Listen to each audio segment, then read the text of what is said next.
Retournons dans un texte que nous avons beaucoup lu ces derniers temps. Nous allons faire la suite de 1 Roi, chapitre 19, à partir du verset 9. Et peut-être que vous n'étiez pas là pour suivre le déroulement de... C'est comme un feuilleton. L'histoire de Élie, qui est vraiment très active, avec beaucoup de... Il y avait des grands hauts, parce que nous arrivons d'une victoire, et vous voyez le titre pour le titre du chapitre 19. On n'est pas dans les hauts, là. Ça s'appelle « Fuite d'Élie ». Nous allons demander au Seigneur de bénir sa parole. Seigneur notre Dieu, ta parole est magnifique, est victorieuse, mais elle ne cache rien. Elle cache même pas les péchés et les fuites de nos héros. C'est vraiment pas comme les films qui sont produits ces derniers temps où le héros est vraiment le vainqueur sur toute la ligne. Ici, le seul héros, nous le connaissons, mais nous avons ici notre ami Élie qui est en fuite, en dépression, qui demande la mort. Seigneur, viens bénir ta parole. Que même si Élie demande la mort, ta parole nous donne la vie. En Jésus, ton Fils. Amen.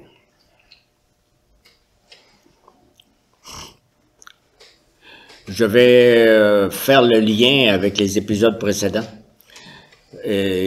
en lisant le verset 8 d'abord, 1 Roi 19, verset 8. Élie se leva, mangea et but, puis avec la force que lui donna cette nourriture, il marcha 40 jours et 40 nuits jusqu'à la montagne de Dieu, jusqu'à Horeb. Si vous voyez une carte dans vos Bibles, vous voyez qu'entre le mont, la montagne où il a vaincu les Baals et le mont Horeb, il traverse du nord au sud de toute la Palestine connue. Là, il entra dans la grotte et y passa la nuit. Or, la parole de l'Éternel lui fut adressée. « Que fais-tu ici, Élie » Il répondit, « J'ai déployé tout mon zèle pour l'Éternel, le Dieu de l'univers. En effet, les Israélites ont abandonné ton alliance. Ils ont démoli tes autels et ont tué tes prophètes par l'épée. Je suis resté moi seul, et ils cherchent à m'enlever la vie. » L'Éternel dit, « Sors et tiens-toi sur la montagne devant l'Éternel, et l'Éternel va passer. » Devant l'Éternel, il y eut un vent fort et violent qui déchirait les montagnes et brisait les rochers. L'Éternel n'était pas dans le vent. Après le vent, il y eut un tremblement de terre. L'Éternel n'était pas dans le tremblement de terre. Après le tremblement de terre, il y eut un feu. L'Éternel n'était pas dans le feu. Après le feu, il y eut un murmure doux et léger. Quand il l'entendit, Élie s'enveloppa le visage de son manteau, sortit et se tint à l'entrée de la grotte. Et voici qu'une voix lui fit entendre ces paroles. « Que fais-tu ici, Élie » Il répondit, « J'ai déployé tout mon zèle pour l'Éternel, le Dieu de l'univers. En effet, les Israélites ont abandonné ton alliance. Ils ont démoli tes autels et ont tué tes prophètes par l'épée. Je suis resté moi seul, et ils cherchent à m'enlever la vie. » L'Éternel lui dit, « Vas-y, poursuis ton chemin dans le désert jusqu'à Damas. Une fois arrivé là-bas, tu consacreras par onction Hazaël comme roi de Syrie. Tu consacreras aussi par onction Jéhu, le petit-fils de Nimshi, comme roi d'Israël. Et tu consacreras par onction Élisée, le fils de Shaphat, d'Abel-Méhola, comme prophète à ta place. Celui qui échappera à l'épée de Hazaël, Jéhu, le fera mourir, et celui qui échappera à l'épée de Jéhu, Élisée, le fera mourir. Mais je vais laisser en Israël 7000 hommes. Ce sont tous ceux qui n'ont pas plié les genoux devant Baal, et dont la bouche ne l'a pas embrassé.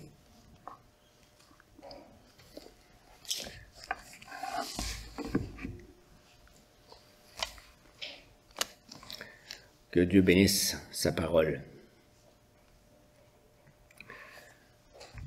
Nous sommes ici dans une panne pour Élie. Panne d'essence, panne de courant, panne de batterie, panne de mécanique, panne d'Internet. On en connaît de temps en temps, mais pour Élie, c'est panne de zèle. Le prophète Élie a une panne de zèle. Dieu, lui, n'a jamais de panne de zèle. Nous allons considérer ce matin ce texte-là sous deux aspects. Le prophète Élie a une panne de zèle. Dieu, lui, n'a jamais de panne de zèle. D'abord, qu'est-ce que ça veut dire dans le déroulement, dans l'histoire que nous venons de lire? Le verset 9 nous apprend qu'arrivé à Horeb, c'est-à-dire le mont Sinaï, là où Moïse a reçu l'étape de la loi, le prophète Élie passe la nuit dans une grotte. L'Éternel lui rend visite et lui pose cette petite question toute simple, une question de 5 mots. « Que fais-tu ici, Élie? » Il y a un ton de reproche dans cette question. C'est comme si le Seigneur lui disait, « Toi, le berger, que fais-tu si loin de tes brebis? Les brebis sont très loin, entre les mains du loup, et toi, tu es ici. Tu ne devrais pas plutôt être là-bas, à ton poste de combat, de protection? Que fais-tu ici, Élie? » Mais, malgré ce ton de reproche, cette question est posée comme une oreille ouverte, prête à écouter. « Vas-y, Élie, si t'as de quoi à dire, c'est le temps. Vide ton sac, je suis là pour t'écouter. » C'est comme si l'Éternel venait s'asseoir tout près de son serviteur, prêt à calmer la crise spirituelle dans laquelle Élie patauge depuis quelques semaines. Je ne sais pas si vous vous rappelez de tous les épisodes. J'aime autant que ce soit Élie qui l'a vécu. Et regardez bien au verset 10, la réponse du prophète Élie à la question de Dieu. Élie répondit, « J'ai déployé tout mon zèle pour l'Éternel, le Dieu de l'univers. En effet, les Israélites ont abandonné ton alliance, ils ont démoli tes autels, ils ont tué tes prophètes par l'épée, et je suis resté moi seul, et ils cherchent à m'enlever la vie. » Comme tous les découragés que nous connaissons, Élie exagère. Sa situation est la pire au monde. Il n'y en a pas un qui est aussi beau que Élie si nous l'écoutons. Faisons le tour de tout ce qu'il nous dit. Il commence par dire, « J'ai déployé tout mon zèle pour l'Éternel. » Il semble avoir une vue extrême de sa piété, de son service.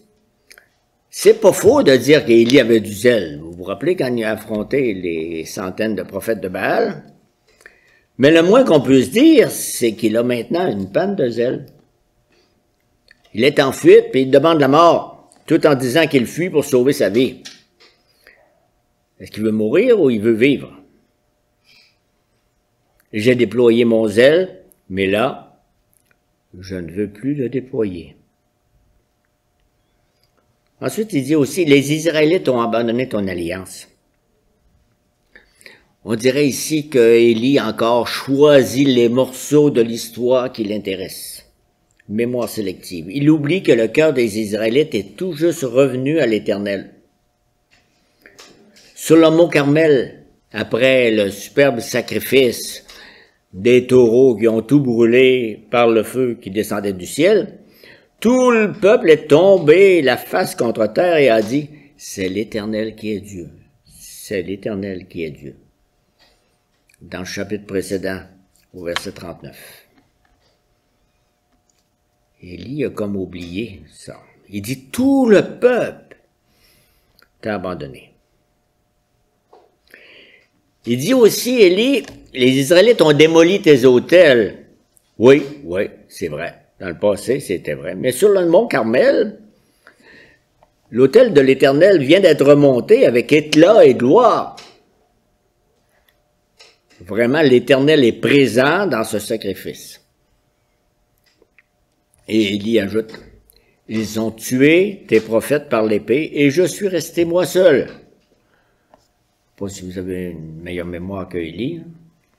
Élie semble oublier aussi que le prophète Abdias, dans l'absence d'Élie, avait caché 100 prophètes de l'Éternel. Chapitre 18, verset 13. Abdias disait, « N'a-t-on pas dit à mon Seigneur ce que j'ai fait quand Jézabel a tué les prophètes de l'Éternel? J'ai caché 100 prophètes de l'Éternel par groupe de 50 dans des grottes, et je les ai nourris de pain et d'eau. » Donc, Élie n'est pas seul. Élie ne voit pas l'œuvre de Dieu. Élie, il se dit à lui-même des choses pires que ce qu'elles sont en réalité. Nous faisons ça parfois, nous autres aussi.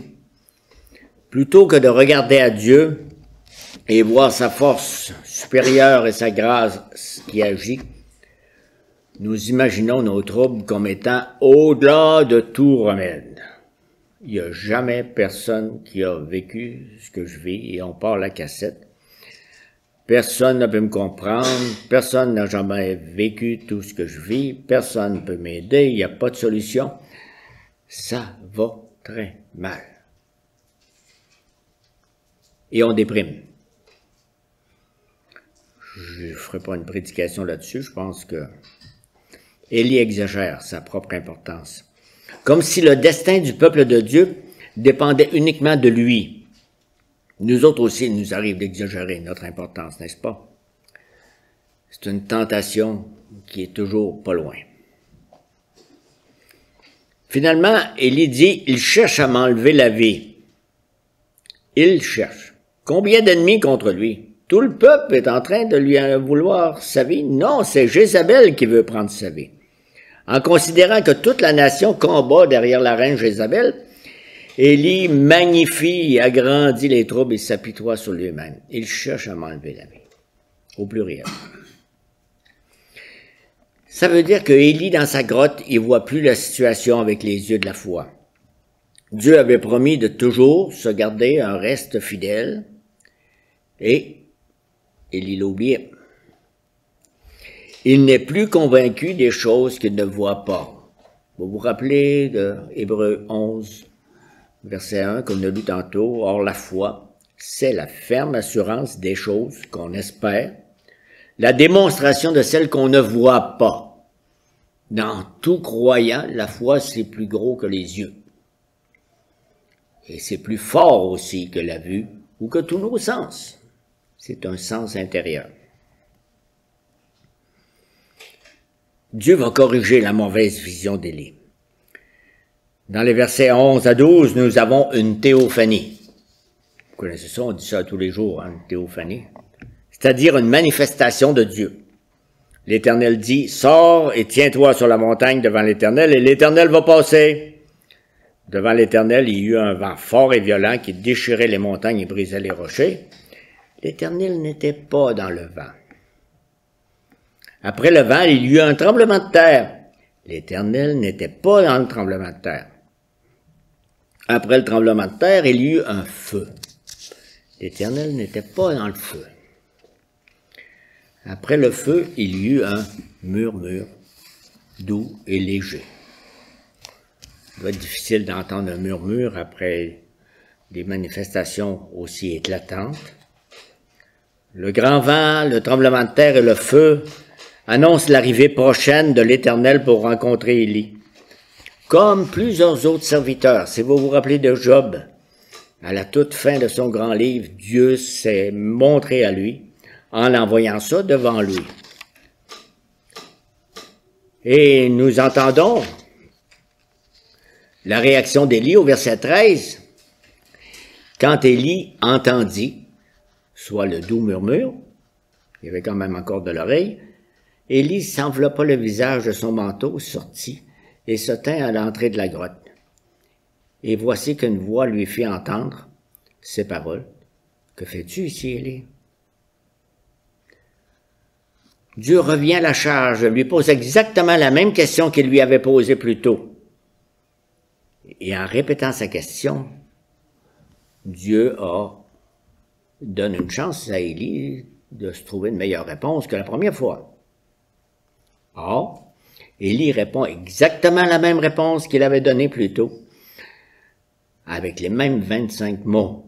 Il répondit, « J'ai déployé tout mon zèle pour l'Éternel, le Dieu de l'univers. En effet, les Israélites ont abandonné ton alliance, ils ont démoli tes autels, ils ont tué tes prophètes par l'épée. Je suis resté, moi seul, et ils cherchent à m'enlever la vie. » Dans sa double réponse à la double question de Dieu, Élie utilise l'expression « l'Éternel, le Dieu de l'univers ». Peut-être que dans une autre version, vous avez « l'Éternel, le Dieu des armées ». Comme pour dire, comment est-ce que c'est concevable qu'un Dieu si redoutable, si puissant, n'intervienne pas une fois pour toutes, en frappant du poing sur la table, et que cesse définitivement le désordre, le chaos scandaleux qui continue de prévaloir dans le royaume d'Israël, dans le royaume de la reine Jézabel et du roi Akab. Comment un Dieu si puissant laisse faire ça? Comment le commandant suprême des armées peut-il supporter cette peste de Jézabel? Elle le nargue impunément en s'attaquant avec une telle haine à son prophète. Le feu du ciel devrait l'avoir réduit ensemble depuis belle lurette. Pourquoi Jézabel court encore après moi et que toi tu la laisses faire? Ça nous arrive des fois, hein? Un enfant qui arrive à son papa, tu dis, tu n'as pas agi quand je te l'ai demandé. Élie ici présente une plaidoirie dans laquelle il se présente comme le seul à disposer de la juste vue des choses. Il est tellement frustré que Dieu ne fasse rien, comme s'il se demandait, Dieu contrôle-t-il encore vraiment la situation? Sa puissance, où elle est passée? Pourquoi ne met-il pas le bras de sa justice en action pour frapper un grand coup et régler ça? Cette question de Jézabel qui veut tout mener et remplacer le Dieu d'Israël par tous ses Baals. On pourrait même mettre dans cette question-là de Élie les impatiences des chrétiens.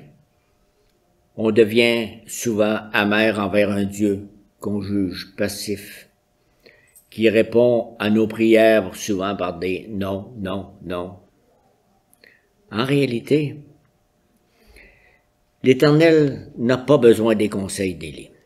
Il n'y a pas besoin de nos conseils. Il est le seul sage, quand je lis dans Romains chapitre 16, verset 27. À ce Dieu, seul sage, soit la gloire au siècle des siècles. Par Jésus-Christ. Amen.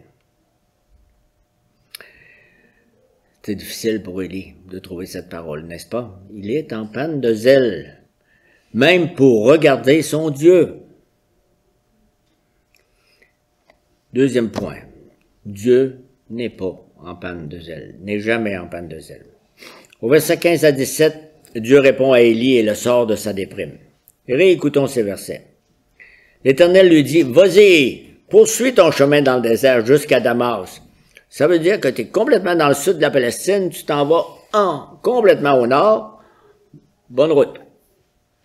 Une fois arrivé là-bas, tu consacreras par onction Hazaël comme roi de Syrie. Tu consacreras aussi par onction Jéhu, le petit-fils de Nimshi, comme roi d'Israël.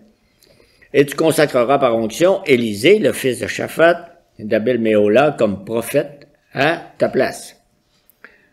Celui qui échappera à l'épée de Hazaël, Jéhu le fera mourir. Et celui qui échappera à l'épée de Jéhu, Élisée le fera mourir. Tu voulais que je frappe? Voici. Donc, l'Éternel, après avoir dit à Élie dans un premier temps, « Sors », il lui dit, « Va ». Ce « va » signifie en quelque sorte, « Mon cher Élie, j'ai déjà entendu ton refrain. Les lamentations stériles, fini, là, ça suffit. Cesse de te poser en victime et de te regarder le nombril comme si tu étais tout seul au monde. Cesse de te prendre pour un bon à rien parce que il n'y a rien qui s'est passé comme tu le voulais. Debout, au boulot, j'ai du travail pour toi. Et tiens, voici ta feuille de route. Ton ordre de mission. Pars sans tarder, je suis avec toi. Élie devra oindre 3 personnes, Hazaël, Jéhu et Élisée. Il doit d'abord mettre le cap sur Damas, la capitale du royaume de Syrie, tout au nord de la Palestine. Ça, c'est surprenant. Qu'un citoyen d'Israël soit chargé de oindre le roi d'une nation païenne, c'est déjà ultra surprenant. Mais quand on sait que ce roi-là, Hazaël, et les autres rois de Syrie avant lui, les rois établis à Damas, ont fréquemment fait la guerre au roi d'Israël, l'ordre donné par l'Éternel apparaît encore plus stupéfiant. Va donc donner un roi à ce royaume ennemi. Ensuite, Élie doit oindre Jéhu, petit-fils de Nimshi, comme roi d'Israël. Ce Jéhu-là, c'est un ancien officier au service du roi Akab. Et Jéhu va inaugurer son règne en exterminant toute la famille royale. Sur l'ordre de Jéhu, la reine Jézabel sera précipitée d'une fenêtre, piétinée par les chevaux du char royal. J'arrête là pour la description. Puis, Élie devra oindre Élisée comme son successeur. Ces 3 hommes choisis seront, selon le bon plaisir de Dieu, seront des instruments dans les mains de l'Éternel pour châtier et purifier son peuple. Quand Hazaël, Jéhu et Élisée vont remplir leur mission, c'est l'Éternel des armées qui va agir à travers ces 3 hommes-là. Dans leur zèle, nous voyons le zèle du Seigneur. Ils vont exécuter les jugements de Dieu. Mais ces jugements-là ne sont pas le dernier mot. Le texte ne finit pas avec « extermine ». C'est pas la fin de l'alliance de Dieu. Parce qu'on arrive au verset 18 qui nous dit « Mais je vais laisser en Israël 7000 hommes. Ce sont tous ceux qui n'ont pas plié les genoux devant Baal et dont la bouche ne l'a pas embrassé. » Quelle surprise pour Élie. Élie qui se présente tout seul. Tous les autres. La situation politique du Moyen-Orient ancien pouvait sembler des plus chaotiques. Mais Dieu n'a pas perdu le contrôle. Il accomplit ses plans, comme toujours. Dieu a aussi le parfait contrôle de la destinée de son peuple. Il s'est préservé 7000 personnes qui ne seront pas emportées par le torrent d'idolâtrie. Même si la parole des prophètes ne semblait pas avoir beaucoup d'effet, Dieu agissait pourtant par leur intermédiaire. La parole des prophètes a produit que 7000 personnes ont continué à croire au Dieu de l'Alliance. C'est ce qu'on appelle un reste fidèle parmi le peuple qui le servait. C'est de ce reste fidèle, de cette semence sainte que surgira le Messie, notre grand sauveur Jésus. Le verset 18 nous fait donc comprendre que de la perspective de Dieu, les choses sont 7000 fois meilleures que ce que Élie pensait. Je suis le seul. Hey, il y en a 7000, t'as pas vu. L'Éternel a en quelque sorte ouvert les yeux de son serviteur Élie pour qu'il voie les situations avec les yeux, avec les lunettes de Dieu. Le Seigneur montre à Élie et à nous son zèle à lui, l'Éternel des armées. Le zèle du Seigneur n'est pas lié à l'énergie d'Élie, qui est épuisée à terre. Si Élie et d'autres serviteurs de Dieu ont une panne de zèle, le Seigneur, lui, continue à être zélé.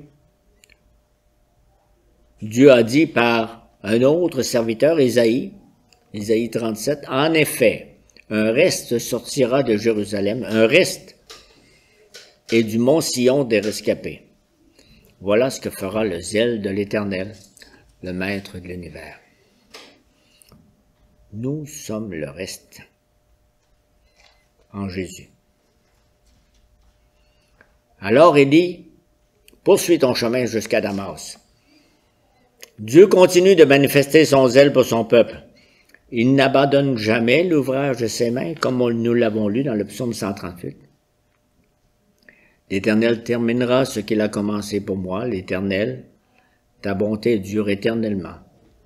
N'abandonne pas les œuvres de tes mains. Nous pouvons le chanter, nous pouvons le demander, nous pouvons être sûrs qu'il y a une réponse. Contre le défaitisme d'Élie se tient une théophanie de la persévérance de Dieu.